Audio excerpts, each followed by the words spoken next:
সময় আছে টাকা কামা ভাই, শরীর পিছে না ঘুরা শরীর পিছে ভালোবাসা না দিয়া ভালোবাসা পরে টাকা থাকলে ভালোবাসা এমনি আইবো। তো টাকা কামা ভাই। তো বন্ডিংটা ওর সাথে আমার একটু বেশি ভালো ছিল, দ্যাটস ওয়াই অনেকে মনে করছে যে গাইস আজকে 7টার পর আমি আর অনলাইনে ঢুকবো না, আমি না টিকটকে ঢুকবো না, ইনস্টাগ্রামে ঢুকবো, কোনো কিছুতে ঢুকবো না।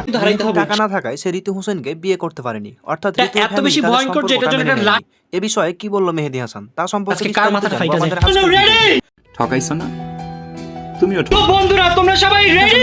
কিছুদিন আগে এন্ড সেটা নিয়ে অনেক আলোচনা চলছে চারিদিকে, আর বেরিয়ে আসছে অনেক নতুন নতুন তথ্য।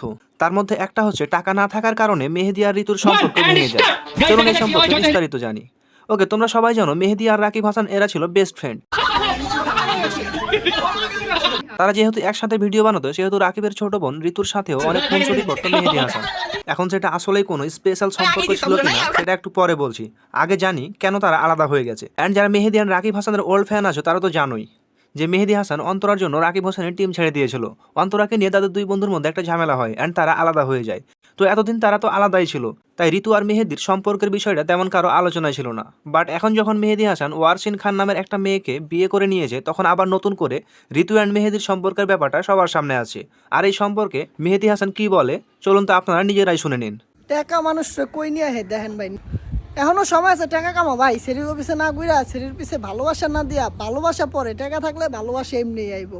তো টাকা কামা ভাই। তো বন্ডিংটা ওর সাথে আমার একটু বেশি ভালো ছিল, দ্যাটস ওয়াই অনেকে মনে করছে যে গাইস আজকে 7টার পর আমি আর অনলাইনে ঢুকবো না, আমি না টিকটকে ঢুকবো না, ইনস্টাগ্রামে ঢুকবো, কোনো কিছুতে ঢুকবো না।